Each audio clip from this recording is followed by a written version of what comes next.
Case റദ്ദാക്കണമെന്ന് Mani ആവശ്യപ്പെടാത്തതെന്തെന്ന് Kodiyeri Balakrishnan. Mani budget അവതരിപ്പിക്കുന്നത് നിയമവ്യവസ്ഥയോടുള്ള വെല്ലുവിളിയാണ്.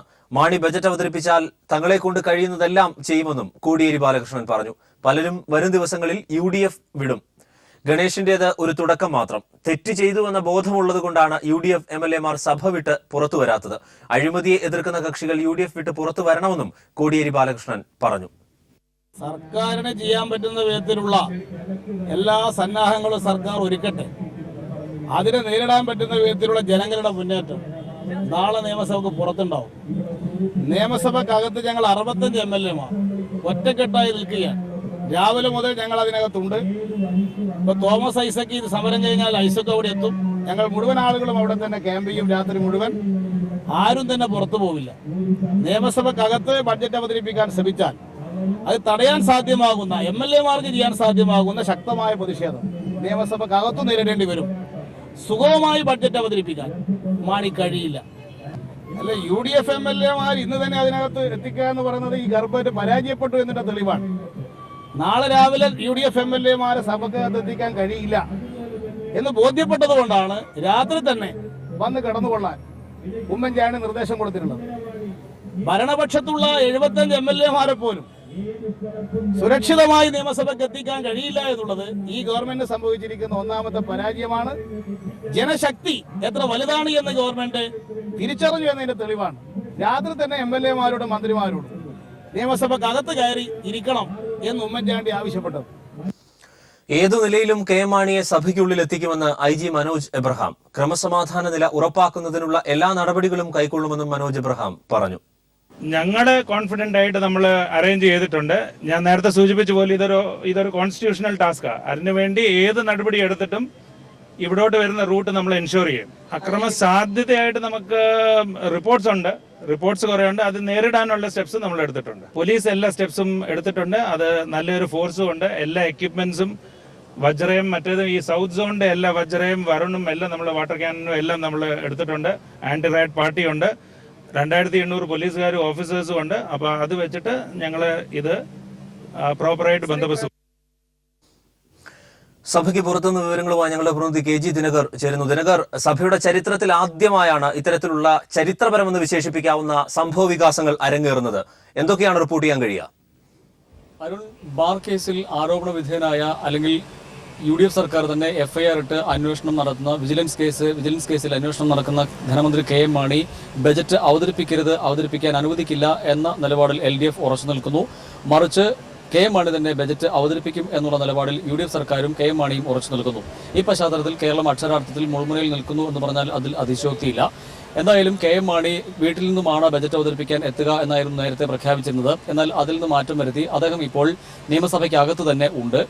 KM മാണി നിയമസഭയ്ക്കകത്ത് തങ്ങുമ്പോൾ നാളെ രാവിലെ നിയമസഭയ്ക്ക് ഉള്ളിലേക്ക് അദ്ദേഹം എത്തുമ്പോൾ പ്രതിപക്ഷ MLA മാർ തടയുമെന്നുള്ള കാര്യത്തിൽ തർക്കമില്ല. അതോടൊപ്പം തന്നെ LDF പുറത്ത് ശക്തമായ പ്രതിഷേധ പരിപാടികൾ ആരംഭിച്ചു കഴിഞ്ഞിരിക്കുന്നു. DYFI നിയമസഭയ്ക്ക് തൊട്ട് ഇടതുവശത്ത് PMG ജംഗ്ഷനിൽ നൂറുകണക്കിന് DYFI പ്രവർത്തകർ ഇപ്പോൾ തന്നെ പ്രതിഷേധ പരിപാടികളുമായി എത്തിക്കഴിഞ്ഞിരിക്കുന്നു. നാളെ രാവിലെ 5 മണിയോടുകൂടി നിയമസഭയുടെ എല്ലാ ഗേറ്റുകളും വളഞ്ഞുകൊണ്ടുള്ള ഒരു പ്രതിഷേധ പരിപാടിക്കായിരിക്കും LDF രൂപം നൽകിയിട്ടുള്ളത്. അതോടൊപ്പം തന്നെ യുവമോർച്ച പ്രവർത്തകരും പ്രതിഷേധവുമായി രംഗത്തുണ്ട്. KM മാണി ബജറ്റ് അവതരിപ്പിച്ചാൽ ഏത് രീതിയിലായാലും തടയും എന്ന ശക്തമായ നിലപാടുമായിട്ടാണ് LDFും യുവമോർച്ചയും മുന്നോട്ട് പോകുന്നത് എന്നുള്ളതാണ് വസ്തുത. അതേസമയം എന്ത് വില കൊടുത്തും ബജറ്റ് അവതരിപ്പിക്കും, KM മാണി തന്നെ ബജറ്റ് അവതരിപ്പിക്കും എന്ന നിലപാടിലാണ് UDF സർക്കാരും മുഖ്യമന്ത്രിയും ഒപ്പം KM മാണിയും ഉള്ളത്. KM മാണി തന്നെ സഭയ്ക്ക് ഉള്ളിൽ തങ്ങിയാൽ അത് മാനക്കേട് ഉണ്ടാക്കും എന്നുള്ളത് കൊണ്ട് തന്നെ മറ്റു മന്ത്രിമാർ കൂടി നിയമസഭയ്ക്ക് അകത്ത് തങ്ങുന്ന ഒരു സാഹചര്യം നിലനിൽക്കുന്നുണ്ട്. പ്രതിപക്ഷ MLA മാർ ഇന്ന് ഉച്ചയ്ക്ക് നിയമസഭ പിരിഞ്ഞപ്പോൾ മുതൽ നിയമസഭയുടെ നടുത്തളത്തിൽ തന്നെ കുത്തിയിരിക്കുകയാണ് പ്രതിഷേധവുമായി. അവർ പുറത്തേക്ക് ഇറങ്ങാൻ തയ്യാറായിട്ടില്ല. ഈ ഒരു സാഹചര്യത്തിൽ മന്ത്രിമാരും അടക്കമുള്ളവർ നിയമസഭയ്ക്കകത്ത് തങ്ങാൻ ഒരു തീരുമാനം കൈക്കൊള്ളുകയായിരുന്നു. KM മാണിയെ ഒറ്റയ്ക്ക് നിയമസഭയ്ക്കകത്ത് തങ്ങാൻ അനുവദിക്കാത്തതിന് കാരണവും മറ്റൊന്നല്ല, അത് KM മാണിക്ക് വലിയ ഒരു ക്ഷീണമുണ്ടാക്കും എന്നുള്ളത് കൊണ്ട് തന്നെയാണ് മറ്റു മന്ത്രിമാർ കൂടി നിയമസഭയ്ക്കകത്ത് തങ്ങാൻ തീരുമാനിച്ചത് എന്നുള്ളതാണ് വസ്തുത. എന്തായാലും ബജറ്റ് അവതരിപ്പിക്കാൻ അനുവദിക്കില്ല എന്ന ശക്തമായ നിലപാടുമായി LDF രംഗത്ത് നിലനിൽക്കുകയാണ്. ആയിരക്കണക്കിന് LDF പ്രവർത്തകർ രാവിലെ തന്നെ നിയമസഭയ്ക്ക് മുന്നിലേക്ക് മാർച്ചുമായി എത്തും എന്നുള്ള കാര്യത്തിൽ തർക്കമില്ല. തങ്ങളുടെ നിലപാടിൽ വിട്ടുവീഴ്ചയ്ക്ക് തയ്യാറല്ല LDF. അതുകൊണ്ട് തന്നെ നാളെ രാഷ്ട്രീയ കേരളം ഉറ്റുനോക്കുന്നത് തലസ്ഥാന നഗരിയിലേക്ക് തന്നെയാണ് എന്നുള്ള കാര്യത്തിൽ തർക്കമില്ല. അരുൺ.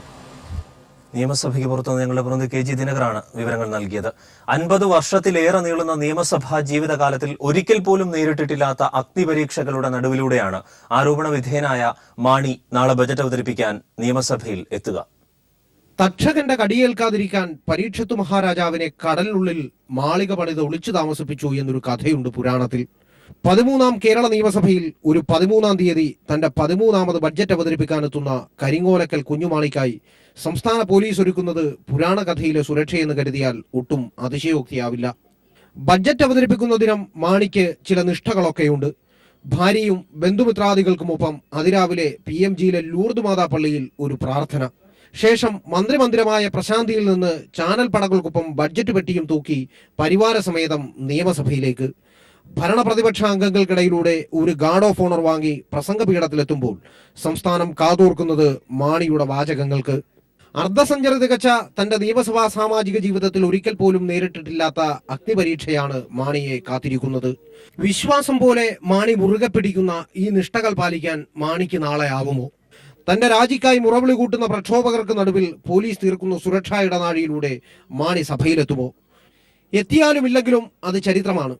എല്ലാ വെല്ലുവിളികളെയും നേരിട്ട് മാണി ബഡ്ജറ്റ് അവതരിപ്പിച്ചാൽ പോലീസിന്റെ സുരക്ഷാ തണലിൽ ബഡ്ജറ്റ് അവതരിപ്പിച്ച ശാപഗ്രസ്തമായ ഒരു ദുഃഖവള്ളിയുടെ ഓർമ്മയായി മാറും മാണിക്ക് മാർച്ച് 13. മറിച്ചായാൽ ആരോപണ വിധേയനായ മാണിയുടെ ബഡ്ജറ്റ് അവതരണം മുടക്കി എന്ന ഖ്യാതിയാവും പ്രതിപക്ഷത്തിന് സ്വന്തം. ഇതിലേതാണ് സംഭവിക്കാൻ പോകുന്നത് അറിയാൻ മണിക്കൂറുകൾ മാത്രം. പിരിമുറുക്കത്തിന്റെ ആ മണിക്കൂറുകൾക്കായി പ്രേക്ഷകർക്കൊപ്പം കൈരളി വാർത്താസംഘവും ആകാംക്ഷയിലാണ്. Political desk. ബാർക്കോഴ വിഷയത്തിൽ നിയമസഭ ഇന്നും പ്രക്ഷുബ്ധമായി. അടിയന്തര പ്രമേയത്തിന് അവതരണാനുമതി നിഷേധിച്ചതിനെ തുടർന്ന് പ്രതിപക്ഷം സഭയ്ക്ക് നടുത്തളത്തിൽ കുത്തിയിരുന്ന് പ്രതിഷേധിച്ചു.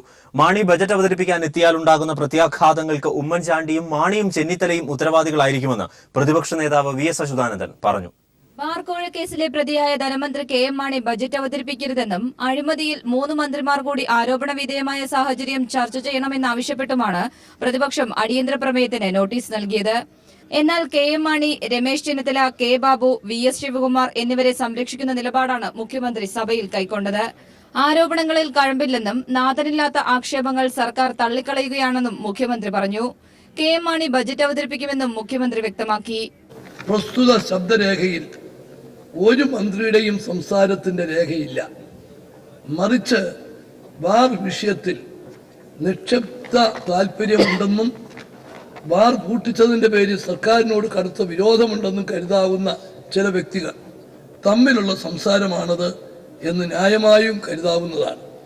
സാർ, ഇതിന്റെ പേരിലൊന്നും രമേശിന്റെയോ ബാബുവിന്റെയോ ശിവകുമാറിന്റെയോ ഇമേജിന് ഒരു പോറല് പോലും ഏക്കില്ല.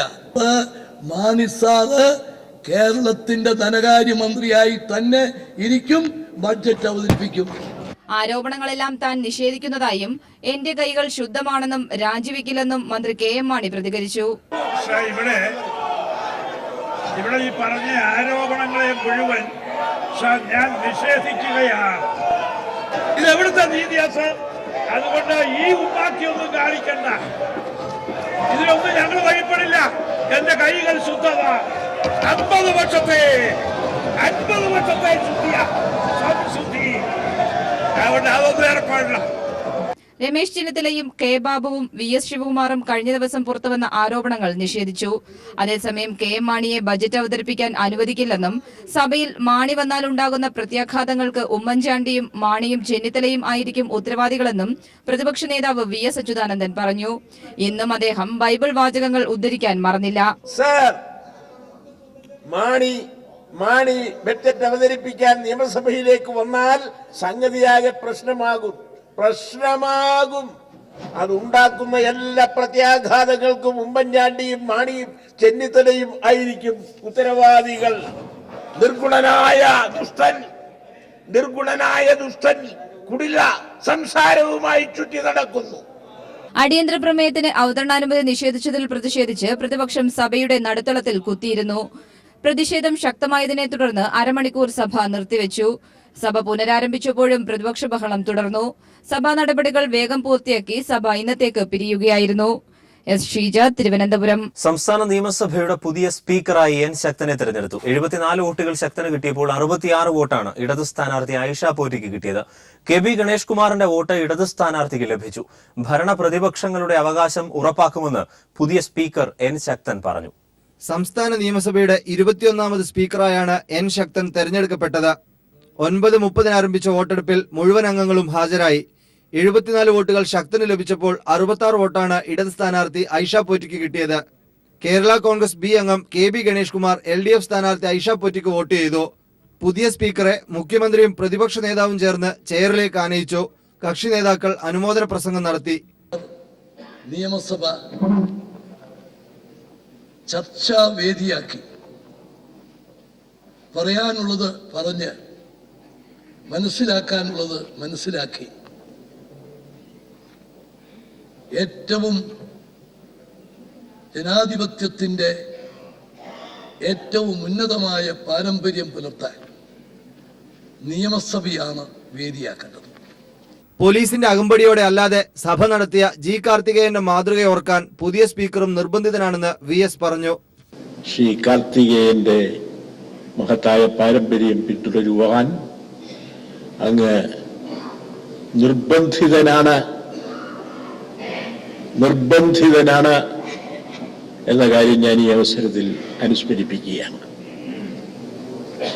അങ്ങയുടെ സ്പീക്കർഷിപ്പിന് എല്ലാ വിധത്തിലുള്ള ആശംസയും ആ ചുമതല നിറവേറ്റാൻ, ഭംഗിയായി നിറവേറ്റാൻ അങ്ങയ്ക്ക് അവസരം ഉണ്ടാകട്ടെ എന്ന് ആശിച്ചുകൊണ്ട് അങ്ങയ്ക്ക് എല്ലാ അഭിവാദനങ്ങളും അർപ്പിച്ചുകൊണ്ട് ഞാൻ നിർത്തുന്നു. ദുഃഖകരമായ സാഹചര്യത്തിലാണ് സ്പീക്കർ പദം ഏറ്റെടുക്കുന്നതെന്ന് എൻ ശക്തൻ മറുപടി പ്രസംഗത്തിൽ പറഞ്ഞു. തികച്ചും അപ്രതീക്ഷിതമായി ദുഃഖകരമായ ഒരവസ്ഥയിലാണ് ഞാൻ ഈ പദവിയിലെത്തുന്നത്. ഇത്തരമൊരവസ്ഥ ഞാനും നിങ്ങളും പ്രതീക്ഷിച്ചിരുന്നില്ല. നമ്മുടെ എല്ലാം പ്രിയങ്കരനായ ശ്രീ ജി കാർത്തികേയൻ നമ്മെ വിട്ട് പിരിഞ്ഞതിൻ്റെ ആഘാതത്തിൽ നിന്നും നാം ഇനിയും മോചിതരായിട്ടുമില്ല. LDF സ്ഥാനാർത്ഥിക്ക് വോട്ട് ചെയ്ത കെ ബി ഗണേഷ് കുമാറിനെ പുറത്താക്കിയുള്ള UDFന്റെ ഔദ്യോഗിക പ്രഖ്യാപനം ഉടനുണ്ടായേക്കും. നിലവിൽ UDF നിയമസഭാ കക്ഷിയിൽ നിന്നും ഗണേഷ് സസ്പെൻഷനിലാണ്. News bureau, Thiruvananthapuram.